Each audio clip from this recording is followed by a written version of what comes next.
여러분 모두를 주님의 이름으로 사랑하고 축복하고 환영합니다.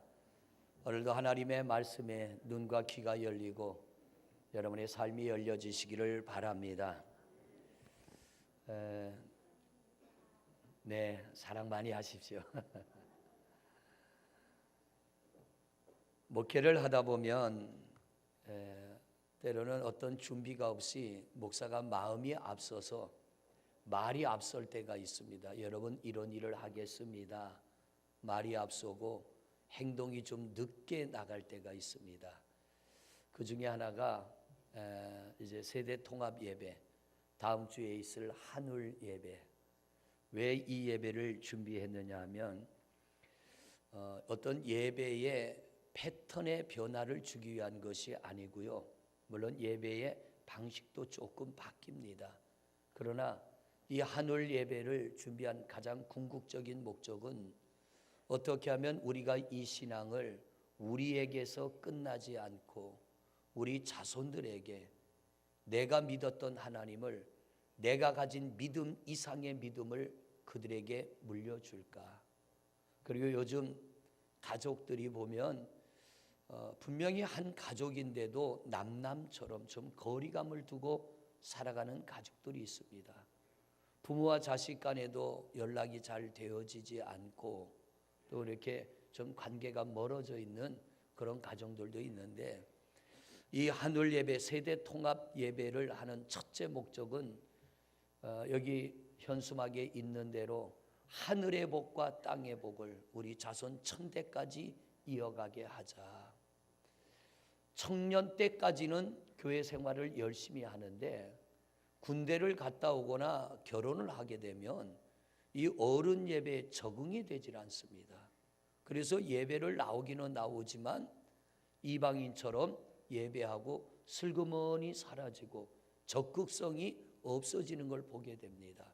뭔가 좀 어색하지요. 청년들은 또래의 모임인데 우리 이 대예배는 또래의 모임이 아니라 세대를 떠나서, 연세를 떠나서 다 같이 예배하기 때문에 잘 적응이 안 되니까 이방인처럼 왔다가 그렇게 떠나가는 걸 보게 됩니다. 그런데 오늘 말씀처럼 어릴 때부터 이런 예배가 정응이 된다면 어색하지 않을 것이고, 이 예배에 어릴 때부터 예배 참여하는 버릇이 되어진다면, 습관이 되어진다면 오히려 나이를 먹을수록 더 열심히 있는 예배자가 될 줄로 믿습니다. 그래서 첫째 목적은 이 믿음을 천대까지 이어갔으면 좋겠다. 두 번째 목적이 있다면, 아직 예수 믿지 않는 우리의 자녀들 너무 많이 있습니다. 우리 성도님들 가정에도 안타깝게도 분명히 자녀들이 있는데 아직 교회를 다니지 않는 자녀들, 그들을 우리는 할 수 없어요. 그런데 하나님은 그들을 이끌 수 있습니다. 그래서 행여나 다른 가족들은 자녀들과 같이 와서 예배하는데 나는 혼자 온다고 시험 들지 마시고요. 여러분, 교회 다니지 않는 자녀들을 안타까운 마음으로 그들을 위해 기도하시기를 바랍니다. 그래서 우리가 안타까운 마음으로 예배하는 중에 그들을 끌어안고, 하나님, 우리 아들 우리 딸들도 있는데 우리 손자 손녀도 있는데 저들도 함께 예배하는 날이 속히 오기를 원합니다. 우리가 간절한 마음으로 품고 기도하다 보면 어느 날 하나님이 그들을 주님 전으로 인도해 주실 줄로 믿습니다. 그리고 또 하나의 목적이 있다면, 가족들이 너무나 이렇게 동떨어져 살아갑니다. 저도 어쩌다 명절날 돼서 형님하고 어머님이 계시는 제천을 가면은 그저 밥 한 끼 먹으면 돌아오기 바쁩니다. 왜냐하면 와서 또 해야 될 일이 있고 또 길도 막히니까 밥 한 술 먹으면 갈 생각부터 합니다. 도착하면 어머님이 제일 먼저 묻는 질문이 잘 있었냐? 두 번째는 뭐예요? 언제 갈래? 오자마자 하시는 얘기가 잘 있었냐 묻고 두 번째 질문이 언제 가냐? 참 죄송해요. 대답할 때마다 내일 점심 먹고 가야 됩니다. 이 대답하기가 참 죄송한데 너무 바쁘게들 살아가다 보니까 가족들과 함께 여유 있게 대화할 시간도 없고, 더군다나 함께 끌어안고 뜨겁게 기도할 시간이 없습니다. 5월 첫 번 주일 어린이 주일 예배를 우리가 같이 드렸잖아요. 그때 아이들을 끌어안고 기도하는데 강대상에서 보니까 어떤 분들은 자식들을 위해 기도하는데 막 울어가며 기도하더라고요. 어떤 분은 홀로 기도하는데 울어가면서 기도하는 모습을 보면서 하나님께서 은혜를 주시는구나, 은혜의 마음을 갖게 하시는구나. 하여튼 오래전에 이런 예배를 하겠습니다. 여러분들에게 미리 선포를 해놓고 이제야 그 예배를 시작하게 되는데 다음 주일 오실 때는 혼자 오지 마시고 수단 방법 가리지 말고 자녀들이 가까이 있다면 다음 주일은 꼭 2부 예배 때입니다. 1부 예배는 같이 할 수 있는 그런 상황이 되질 않으니까 이 2부 예배 때는 유치부도 예배를 따로 하지 않고요, 청년부까지 예배를 따로 하지 않고 전부 이 자리에서 함께 예배할 겁니다. 그래서 예배 시간에 헌금위원도 다음 주일은 우리 어른들이 하지 않습니다. 다음 주에는 아이들이 헌금위원하고 아이들이 기도하고 아이들이 성경 봉독하고 아이들도 나와서 같이 찬양하고, 그래서 그 아이들이 이 예배에 익숙해질 수 있도록 어릴 때부터 그런 훈련을 좀 하려고 하고요. 그런 과정들을 통해서 우리 가정들이 좀 더 가족 간에 가까워지고 하나님과 가까워지는 그런 기회가 되어지기를 바랍니다. 아무쪼록 여러분들 많이 기도해 주시고 다음 주에 오실 때는 꼭 자녀들과 함께 오셔서 어디를 앉으시든 자유롭게 앉으세요. 그러나 가족과 같이 앉으세요. 그래서 같이 좀 손도 잡고 기도하고 서로 같이 예배 끝나고 식사도 좀 같이 하고 그런 은혜의 시간들을 갖기를 바랍니다. 왜냐하면 우리가 자녀들에게 줄 수 있는 최고의 유산은 돈도 아니고요, 땅도 아니고 집도 아니고 명예도 권세도 아니고 우리 자녀에게 주는 최고의 유산은 믿음인 줄로 믿습니다. 지금까지 목회하면서요 많은 장례를 치렀습니다. 여러분의 임종도 지켜봤습니다. 그런데 지금까지 기억하는 몇 분 중에 목사님 허무합니다, 임종을 앞두고 목사님 허무합니다, 이런 고백하는 분을 한두 번 만난 적이 있어요. 왜냐하면 내가 그렇게 열심히 살아서 자식들에게 내가 가진 거 다 유산으로 상속해 줬는데 기대에 못 미친다는 거죠. 내가 그렇게 많은 재산을, 내가 가진 것을 어떤 이는 많지는 않지만 아껴서 얘 좀 잘 살아달라고 간절한 마음으로 그걸 상속을 해줬는데 자녀들이 기대에 못 미치니까 너무 허전하다는 거죠. 목사님 제가 헛살았습니다. 그런데 신앙을 상속한 부모님이 그런 고백하는 걸 들은 적이 없어요. 목사님 나 예수 믿은 거 후회합니다. 내 자식들 교회로 인도한 거 나 후회합니다. 이런 고백을 하는 분은 한 번도 만난 적이 없어요. 참 이상하잖아요. 재물을 물려주고는 후회가 있는데 어떻게 신앙을 물려주고는 후회가 없습니까?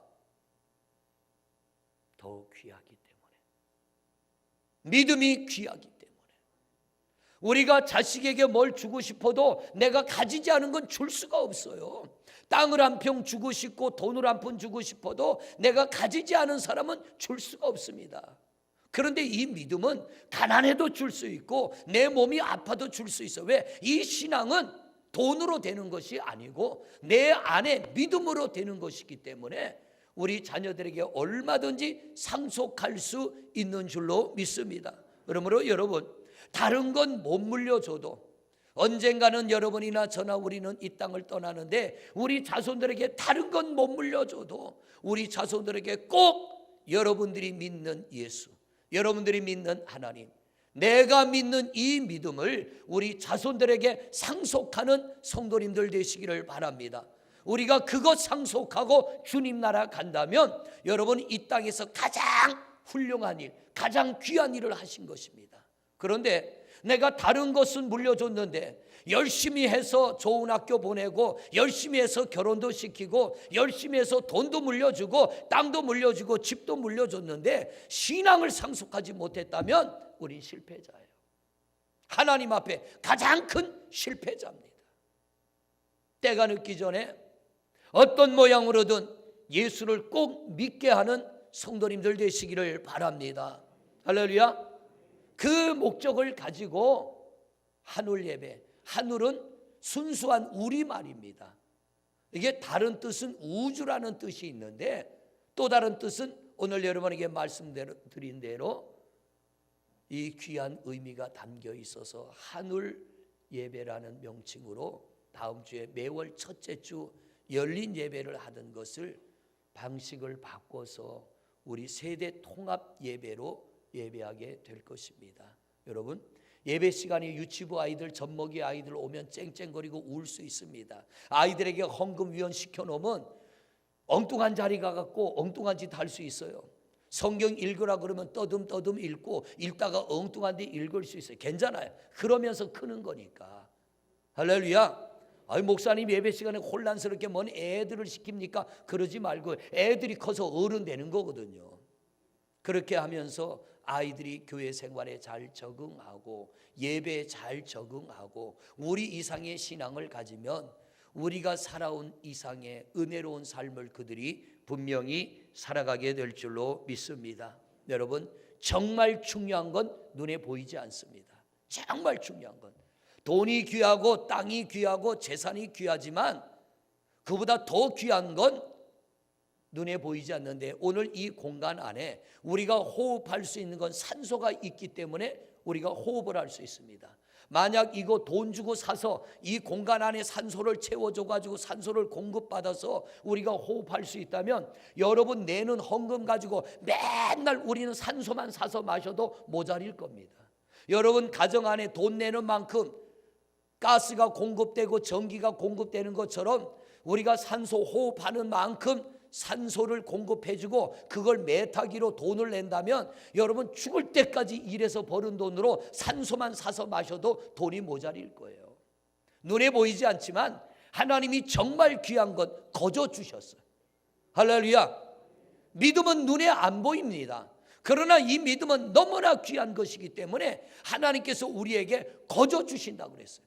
만약 믿음을 돈을 주고 사는 거라면 여기 믿음 못 가질 분 많이 있습니다. 세상에 그 어떤 것보다 믿음이 귀하기 때문에 억만금을 줘도 믿음은 돈을 주고 산다면 살 수가 없어요. 영원히 사는 건데 예수를 믿으면 영원히 사는데 이 땅에서의 삶도 소중합니다. 그러나 하나님 나라에서의 삶은 근심도 걱정도 눈물도 고통도 아픔도 없고 더 귀한 건 뭐냐? 더 이상 하나님 나라 가면 늙을까요? 안 늙을까요? 안 늙어요. 여러분 이 땅에 사는 동안 가장 아름답고 건강하고 행복한 모습으로 영원히 늙지 않고 살 겁니다. 어느 날 우리 집사람이 그래요. 여보, 더 이상 늙지 않고 이대로 살았으면 좋겠다. 그래서 제가 그랬습니다. 제주 있으면 해봐라고. 제주 있으면 해보라고. 요 정도면 저도 요 정도면 딱 좋을 것 같아요. 그런데 택도 없습니다. 내년 되면 또 다르고 후년 되면 또 다르고 10년 되면 또 달라요. 세상은 세월 따라 변해 갑니다. 그러나 하나님 나라는 변화가 없습니다. 그 나라에 가면은 우리의 모든 삶이 우리의 육체가 이게 다 변하게 될 줄로 믿습니다. 하나님 나라 가면 안경 낀 사람이 있을까요? 없을까요? 없어요. 죄송해요. 틀리 낀 분들은 있을까 없을까? 없어요. 저에게도 몸이 불편해서 전동 휠체어 타고 나오는 성도님들인데 천국에는 그거 있을까요? 없을까요? 없어요. 왜? 충전소가 없어 거기는. 전기 배터리를 충전해야 되는 거기는 휠체어 이런 건 아예 없습니다. 오직 거기는 완벽한 평안함. 우리가 살면서 사고로 돌아가시기도 하고 병으로 돌아가시기도 하지만 하나님 나라 가면 온전한 모습으로 회복되어 영원히 살게 될 줄로 믿습니다. 이 땅에는 내 집 없지만 하나님 나라 가면 내 집 있어요. 여기는 내 거 없지만 하나님 나라 가면 있습니다. 그 좋은 하나님 나라, 영원히 늙지 않고 죽지 않고 병들지 않고 사고도 어떤 근심도 걱정도 없는 하나님의 나라에 영원히 살게 되는데, 그걸 돈을 주고 산다면 여기 가실 만한 분 아무도 없어요. 그런데 하나님은 우리에게 그걸 거저 주셨어요. 예수 그리스도를 통하여 믿으면, 예수 그리스도를 믿으면 우리는 하늘나라의 주인공이 되는 줄로 믿습니다. 그런데 이것을 어떻게 내 자녀들한테 안 줄 수 있냐 말이에요. 어떻게 이것을 내 가족들에게 안 줄 수 있냐 말이에요. 정말 귀한 가치가 있는 건 하나님이 거저 주셨어요. 바람도 불어야 됩니다. 비도 와야 되는데, 우리가 하나님 앞에 온라인으로 송금해서 비가 온다면 우리 농사 못 져요. 하나님 앞에 온라인으로 송금해서 햇빛 비춰주신다면 우리는 햇빛 못 받아요. 하나님 앞에 온라인으로 송금해서 바람 좀 불게 해주세요. 하나님 5천만 원어치만 좀 불게 해주세요. 하나님 앞에 송금해서 이 땅에 바람 분다면 우리나라 예산 다 들여도 우리는 그거 할 수 없어요. 정말 귀한 건 하나님이 거저 주셨어요. 그렇기 때문에 감사해야 되고, 그러므로 우리는 귀하게 여겨야 될 줄로 믿습니다. 믿음이 그런 거예요. 우리가 소유하고 있는 그 어떤 것과도 비교할 수 없는 가치가 없는 것이 믿음인데, 이거 거저 주시는 거, 자녀들에게 이거 상속 못한다면 우리는 이 다음에 죽을 자격도 없어요. 때가 늦기 전에 우리 자녀들에게 이 믿음을 상속하는 성도님들 되시기를 바랍니다. 오늘 신명기서 6장 2절 말씀을 같이 한번 봉독합니다. 2절 말씀 시작. 곧 너와 내 아들과 내 손자들이 평생에 내 하나님 여호와를 경외하며 내가 너희에게 명한 그 모든 규례와 명령을 지키게 하기 위한 것이며 또 내 나를 장구하게 하기 위한 것이라. 아멘. 사랑하는 백성들아, 하나님의 법과 율례와 원칙들을 자손들에게 가르쳐라. 왜? 그것을 너희 자손들에게 가르치면 그것으로 인하여 너희 자손이 이 땅에서 복을 받아 장구 오래오래 잘 살게 해줄 거야. 하나님의 약속이에요. 3절은 또 뭐라고 합니까? 3절 말씀 봅니다. 시작. 이스라엘아 듣고 삼가 그것을 행하라. 그리하면 내가 복을 받고 내 조상들의 하나님 여호와께서 내게 허락하심 같이 젖과 꿀이 흐르는 땅에서 내가 크게 번성하리라. 할렐루야. 크게 하나님의 약속입니다. 우리 하나님께서는 대가 없는 일을 하라고 하지 않아요. 왜? 우리의 근성이 대가 없는 일은 안 합니다. 분명히 우리가 하나님의 말씀을 믿고 행할 때는 내가 바라고 소망하는 그 이상의 것을 하나님은 우리에게 주십니다. 그래서 하나님은 가르쳐라. 내 자녀들에게 꼭 가르쳐라. 그러면 장구하게 하고 크게 번성하게 하리라. 모든 부모의 간절한 소망은 자녀 잘 되는 겁니다. 우리의 모든 소망은 자손들 잘 되는 거예요. 그런데 하나님은 그걸 약속하시면서 너희들 자녀들에게 그걸 꼭 상속해라. 미국이 서부 개척 시대에 있었던 일이에요. 미국에 18세기에 그 서부 영화 보면 사람들이 서부로 가잖아요. 왜? 거기에서 황금이 나오니까. 두 젊은이가 우리도 그 땅으로 가자 그래서 두 젊은이가 서부를 찾아갔습니다. 찾아가서 보니까 사람들도 많은데 금이 나오기 시작하니까 돈이 많은 거예요. 두 청년이 갔는데 마르크 슐츠와 에드워드 조나단이라고 하는 두 청년이 갔어요. 근데 슐츠라고 하는 청년은 그 서부 개척 시대의 서부의 땅으로 가서 뭘 했냐고 하면, 내가 이 돈 많은 이 땅에서 돈을 많이 벌어서 내 자손들은 돈 걱정 없이 살게 해 주리라. 그래서 내가 여기서 뭘 하면 돈을 벌겠느냐 이리저리 돌아보고 고민하다 이 슐츠라고 하는 청년은 술 장사를 시작했습니다. 사람들이 돈이 많으니까 술 장사를 시작한 거예요. 그래서 정말 그 청년의 바람대로 돈을 많이 벌었어요. 그런데 조나단이라고 하는 청년은 똑같은 서부 개척 시대를 봤는데 보니까 사람들이 돈이 많으니까 흥청망청 술 먹고 막 세상적으로 타락하는 모습 보고 이 조나단이라고 하는 청년은 저들에게 복음을 전해야겠다, 예수를 믿게 해야겠다. 그래서 이 조나단은 열심히 사람들을 찾아다니며 복음을 전하기 시작했습니다. 그러다가 슐츠와 조나단의 시대가 끝나고 자손들이 어떻게 살고 있는가? 미국의 뉴욕시 교육위원회에서 슐츠와 조나단의 자손들 150년 동안 그 자손들이 어떻게 살았는가를 조사를 했습니다. 이 두 사람을 조사를 했는데 놀라운 기록이 나왔습니다. 슐츠라고 하는 술 장사를 하며 살았던 이 사람의 자손은 150년 동안에 1052명의 자손이 태어났습니다. 근데 그 1052명 중에 보니까 교도소에서 5년 이상 형을 받아 살은 사람이 96명, 장녀가 65명, 정신 이상 알코올 중독자가 58명, 학교를 가지 않아서 글을 모르는 사람이 460명, 나라에서 주는 돈으로 사는 사람이 286명, 150년 동안 1062명의 슐츠, 술장사를 한 슐츠의 자손이 정부에 해를 끼친 돈이 얼마냐? 1억 5천만 불, 우리나라 돈으로 환산하면 1800억의 손실을 끼쳤다는 거예요.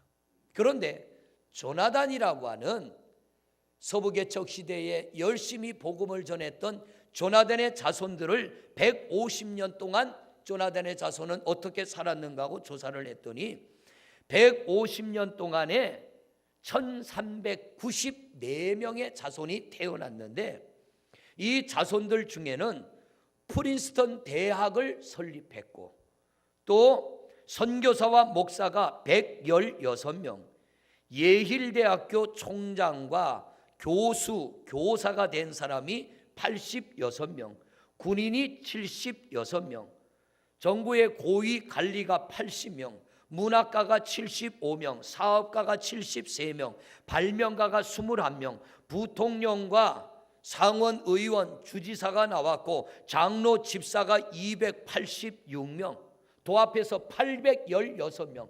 816명이 국가와 사회에 좋은 영향력을 끼쳤다는 거예요.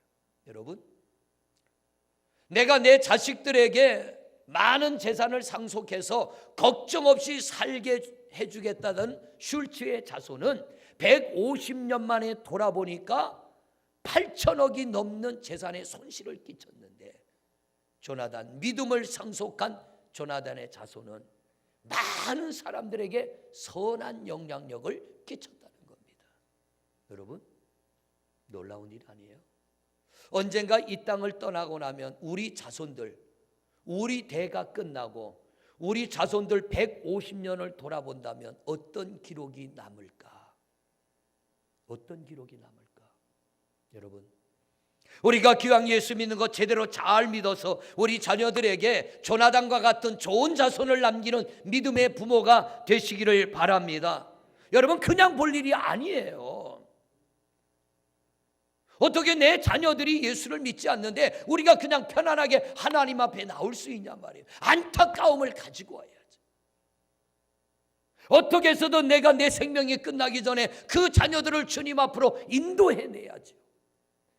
이게 우리가 할 수 있는, 부모가 할 수 있는 최상의 일인데 우리 생명이 끝나기 전에 이 일만큼은 꼭 이루어 놓고 주님 나라 가야 되는데 내 자녀들이 예수 믿기 전에는 세상 떠나지 않는 여러분 되시기를 바랍니다.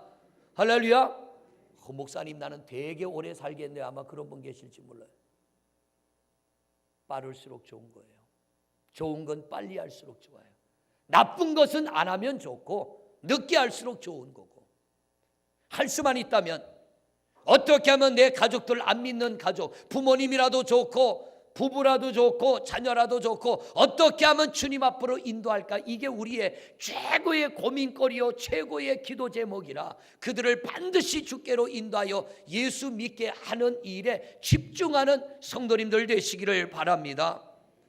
성경을 보면 여러분이 잘 아는 요셉이라고 하는 사람, 아버지 집을 떠날 때 요셉이 반바지 하나 입고 떠나요. 반바지 하나. 왜? 형들이 그 옷을 다 벗겨버렸어. 옷을 벗겨가지고 옷을 찢어서 짐승의 피를 묻혀가지고 아버지 야곱에게 옷을 가져가서 형들이 뭐라 그럽니까? 아버지, 요셉이 아버지 양떼를 지키다가 짐승들에게 뜯어먹혀 죽었습니다. 피 묻은 이 옷이 증거입니다 하고 아버지에게 갖다 줘요. 그러나 실상은 죽은 게 아니라 동생을 팔아먹어서 죽이려다가. 그래서 이 요셉이 애굽으로 팔려갈 때는요, 속옷 하나 입고 팔려갑니다. 17살에 팔려갔어요. 그런데 애굽에 팔려가서 13년 만에 요셉은요, 최고의 권력의 자리, 총리의 자리에 올라갑니다. 왜? 그 안에 그의 몸은 속옷 하나 입고 팔려갔지만 이 요셉이 그 안에 가장 귀한 믿음을 가지고 팔려갔기 때문에 그가 애굽의 땅에서 최고의 자리에 올라가게 된 줄로 믿습니다. 여러분, 믿음이 보배입니다. 믿음이 보배입니다. 요셉이 많은 돈을 가지고 가서 총리가 된 거 아니에요. 좋은 학교를 나와서 총리가 된 거 아니에요. 이 요셉 안에 믿음을 가지고 갔기 때문에 그 믿음이, 그래서 성경은 뭐라고 합니까? 하나님이 요셉과 함께 하심으로, 하나님이 요셉과 함께 하심으로, 그래서 이 요셉이 형통한 자가 되었더라. 그 하나님이 여러분의 자녀와 함께 하심으로 형통한 자녀가 되어지시기를 바랍니다. 여러분, 좋은 직장 다니고 돈을 잘 벌고 좋은 학교 나오고 자녀들이 잘 사는 것도 복입니다. 그러나 진짜 복은 그게 아니에요. 예수 믿는 게 진짜 복입니다. 야곱을 보세요. 거부인 아버지, 이삭은 거부잖아요. 거부인 아버지한테 야곱이 물려받은 건 입은 옷 하나가 전부예요. 지팡이 하나 들고 입은 옷 하나, 그거 입고 알몸으로 도망칩니다. 외삼촌 집으로 도망가요. 20년 동안 외삼촌 집에서 종생활하는데 야곱은 아버지의 양 한 마리 상속받지 않았어요. 소 한 마리 끌고 가지 않았어요. 정주영 씨는 고향에서 나올 때 소를 끌고 왔다는데 야곱은 소 한 마리 끌고 가지 않고 지팡이 하나 들고 갔어요. 그런데 이 야곱 안에 뭐가 있었어요? 믿음이 있었어요. 아버지가 이삭이 야곱의 머리에 손 얹고 축복 기도해주는 그 믿음이 야곱 안에 있어서 외삼촌 집에 가 20년 종살이하는 동안 하나님이 야곱과 함께 하심으로 이 야곱도 두 때나 이루는, 짐승이 두 때나 이루는 거부가 되어 고향으로 돌아가게 된 줄로 믿습니다. 여러분, 중요한 게 뭡니까? 눈에 보이는 것도 중요하지만 그것과는 비교할 수 없이 중요한 게 믿음인 줄로 믿습니다. 내가 내 자녀에게 땅 한 평 주지 못하고 집 한 칸 주지 못하고 통장 하나 물려주지 못해도 여러분이 내 자녀에게 믿음을 물려준다면 여러분은 가장 가치 있는, 최고의 가치 있는 것을 상속하게 된 줄로 믿습니다. 그러나 믿음이 아닌 다른 것만 준다면 우리는 후회할 거예요. 가슴 칠 거예요. 오늘 성경은 말합니다. 내 아들과 내 손자에게 평생 하나님을 경외하는 법을 가르쳐라. 평생 동안 하나님을 경외하는 법을 가르쳐라. 앉았을 때든지 일어날 때든지 일할 때든지 잠잘 때든지 어떨 때든지 하나님의 말씀을 강론하며 가르쳐라. 그러면 그 믿음이 그들을 붙들어 주리라는 거예요. 그들을 책임져 주리라는 거예요. 미국의 아버지라고 불리는, 여러분이 잘 아는 아브라함 링컨 대통령, 아주 가난한 집에서 태어났어요. 시골에서 아주 가난한 집에 태어나서 다른 친구들은 학교 갈 때 링컨은 학교를 못 갑니다. 돈이 없어서. 링컨의 어머니가 두 남매를 어릴 때부터요 성경을 읽어가며 하나님의 말씀으로 이 두 자녀에게 신앙을 상속하고, 안타깝게도 링컨이 11살 때 어머니가 돌아가십니다. 링컨의 어머니가 돌아가시면서 링컨에게 물려준 건 성경 한 권이에요. 성경 한 권. 손때 묻은 낡은 성경 한 권. 그걸 주면서 링컨에게 뭐라고 합니까? 링컨아, 이 성경은 너희 할아버지가 보던 성경이고 내 어머니가 보던 성경이다. 내가 너에게 물려주는 이 성경은 수만 평의 땅보다 가치가 있는 거야. 아들아, 이 성경을 읽고 예수를 믿어라. 그리하면 하나님이 너를 지켜주실 거야. 11살짜리 링컨에게 어머니가 물려주고 떠난 건 성경 한 권, 그것도 다 낡은 성경 한 권 물려주고 어머니는 하나님 나라로 떠났습니다. 링컨의 인생에도 굴곡이 많았습니다. 많은 실패를 했고요, 많은 어려움과 여건과 고난을 겪었습니다. 그런데 그 링컨은 끝내는 미국의 대통령이 되었고요, 가장 존경받는 인물이 된 줄로 믿습니다. 우리 자녀들이 신앙을 상속받는다고 어려움 없는 거 아니에요. 어려움 옵니다. 믿음 없는 사람들과 똑같은 일을 겪습니다. 사고도 당하고 질병도 당하고 때로는 가정에 어려움이 오고 여러 가지 일들을 겪습니다. 그러나 그 안에 믿음이 있다면 우리 자녀들은 이겨나가게 될 줄로 믿습니다. 왜냐하면 위기의 때마다 믿음이 붙들어주기 때문에. 저도 결혼할 때 우리 집사람은 지금도 그래요. 여보, 우리 어떻게 살았지? 10원 한 장 못 가지고 시작했어요. 결혼하고 첫 살림을 나가는데 10원 한 장 못 받았어요. 신혼여행 갈 때 여행 갔다 오라고 돈 주신 거, 그거 남겨가지고 그걸로 첫 달 생활 시작했고요. 그렇게 해서 여기까지 왔는데 우리 부모님이 아무것도 제게 주신 건 없지만 믿음을 주셨어요. 아내에게도 친정어머니를 통하여 믿음을 상속받았고 저도 믿음을 상속받았고. 그런데 가만히 보니까요, 하나님이 왜 그렇게 힘들게 했나 했더니 제가 저를 봐도 그래요. 깨빤돌빤돌하게 생겼죠. 하나님이 가만 두면 요리 뺀돌 저리 뺀돌하고, 만약 아버님이 사업이 잘 돼서 많은 재산을 물려주셨다면 저는 그거 까먹느라고 아마 죽을 고생했을 겁니다. 이것도 해보고 저것도 해보고. 우리 권사님 마저 그러네. 없는 게 복이에요. 없는 게. 지금 생각해 보니까 없는 게 복이요. 없기 때문에 죽기 살기로 기도해야 되고요, 없기 때문에 날마다 금식해야 되고, 내일을 기약할 수 없으니까. 오죽하면 아이를 굶겨가며 목회를 했을까. 그런데 하나님이 굶어 죽지 않게 하고요, 하나님께서 때를 따라 채워주시니까 오늘 여기까지 올 수 있었습니다. 여러분, 돈보다 귀한 게 믿음입니다. 할렐루야. 돈은 떨어지면 끝이지만 믿음을 가지면 없어도 또 있게 하시는 하나님. 할렐루야. 없어도 또 있게 하시는 하나님. 돈이 있으면 돈만 믿습니다. 돈만 의지합니다. 그런데 그거 떨어지면 끝이요. 근데 믿음은 떨어지질 않아. 이 믿음을 가지고 있으면 병들 때 고쳐도 주시고, 물질이 필요할 때 물질도 주시고, 우리가 이런저런 문제에 부닥쳐 갈 길이 막힐 때 길도 열어주시는 하나님, 은혜의 길을 열어주시는 하나님.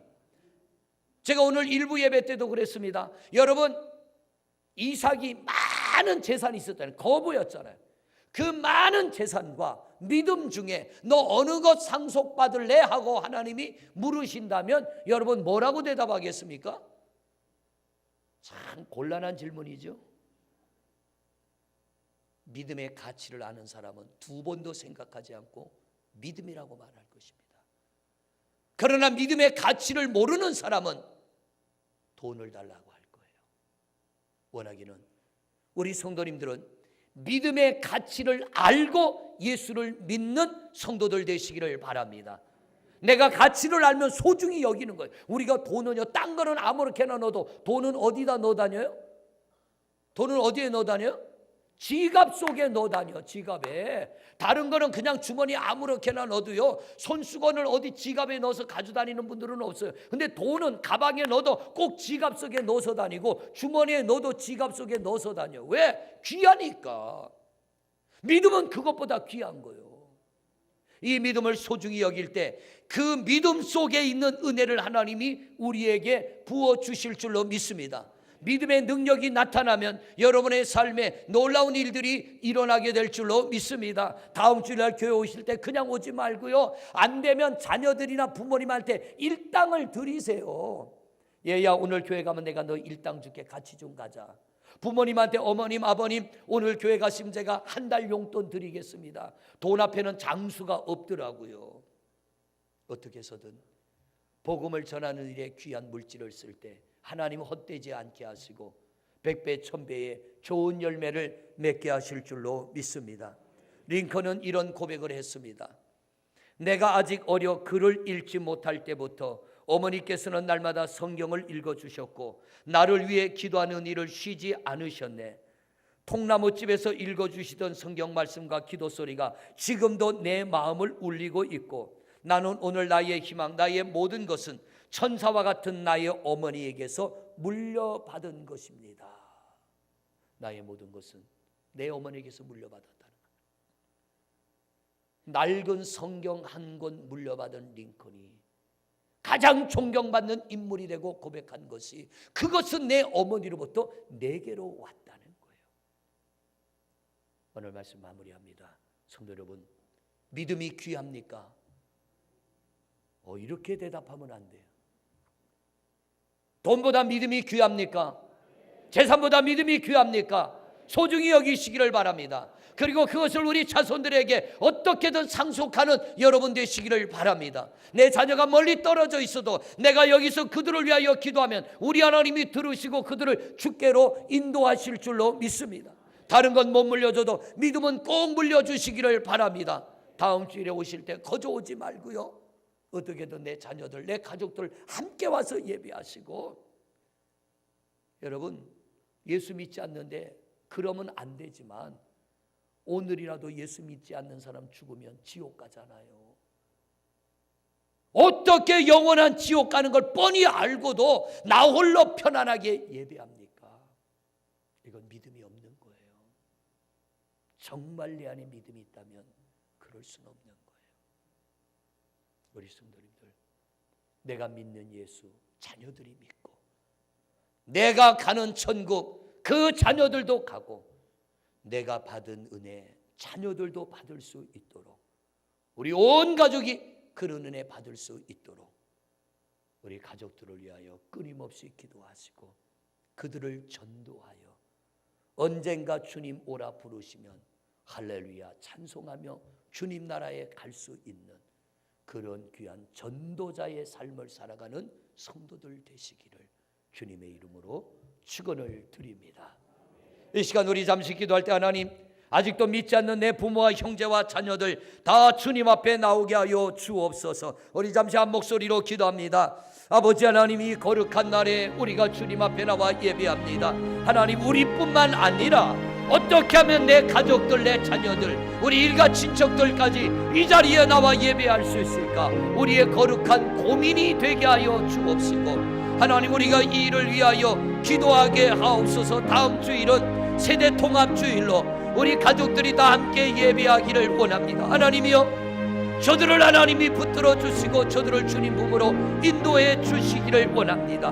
우리는 할 수 없으나 여호와 하나님은 능치 못함이 없는 줄로 믿사오니, 하나님이여, 사랑하는 우리의 가족들 다음 주일만큼은 다 주님 앞에 나와 함께 예배하며 은혜 받는 복된 시간 되게 하여 주옵시고, 언제 어느 날 우리가 이 땅을 떠나더라도 우리 자녀들이 예수 잘 믿고 구원받아 저들의 영혼이 잘되고 범사가 잘되고 하나님이 이 땅에서도 하늘의 복을 받아 놀라운 은혜와 축복의 삶을 살아가는 주인공들 되게 하여 주시옵소서. 하나님 앞에 맡깁니다. 우리의 가정을 맡기고 우리의 가족을 맡기고 우리의 자손을 맡깁니다. 하나님 받아 주옵시고, 하나님 사랑하는 모든 자손들, 가족들 다 주님을 예배하는 신실한 예배자가 되게 하여 주옵시고, 주의 놀라운 은혜와 복을 받아 저들의 삶이 우리보다 더 기름지고 풍요롭고 복되고 더 예수 잘 믿어 영원 잘 되는 귀한 복을 누리는 가문이 세워지게 하여 주옵소서. 우리의 기도를 들으시고 응답하실 하나님, 그 거룩하신 주의 이름을 높여 드립니다. 붙잡아 주옵시고 함께 하시고 그 은혜 내려 주시옵소서. 예수 그리스도 이름으로 기도드립니다. 아멘. 하나님, 오늘 저희들 이렇게 주님 앞에 나왔지만 이 거룩한 날에 주님 앞에 나오지 못하는 자녀들 있습니다. 가족들이 있습니다. 하나님, 정말 예수 믿어 구원받는다면, 영원한 천국 간다는 것을 우리가 믿는다면 어떤 모양으로든 우리 가족들을 다 주께로 인도하는 성도들 되게 하옵소서. 주여, 가만히 있지 말게 하시고 하나님 앞에 엎드려 기도하게 하시고, 어떻게 하면 저 가족들을 주께로 인도할까, 우리 자녀들을 주께로 인도할까 거룩한 고민하게 하여 주옵시고, 때가 늦기 전에 온 가족이 예수 믿는 구원의 복을 받게 하옵소서. 그 어떤 것보다 믿음이 귀합니다. 최고의 유산은 믿음의 유산입니다. 가정 이 유산을 상속하게 하여 주옵시고, 자손 천대가 하늘의 복을 받고 땅의 복을 받게 하여 주옵시고, 영생의 복을 받게 하여 주옵시고, 모든 가정이 믿음을 유산으로 받아 땅의 삶이 기름지고 영원히 잘 되는 복을 받게 하옵소서. 다음 주 한울 예배입니다. 하나님, 세대 통합 예배입니다. 모든 가족이 함께 나와 예배하며 은혜 받는 복된 날 되게 하옵소서. 예수 그리스도 이름으로 기도드립니다. 아멘.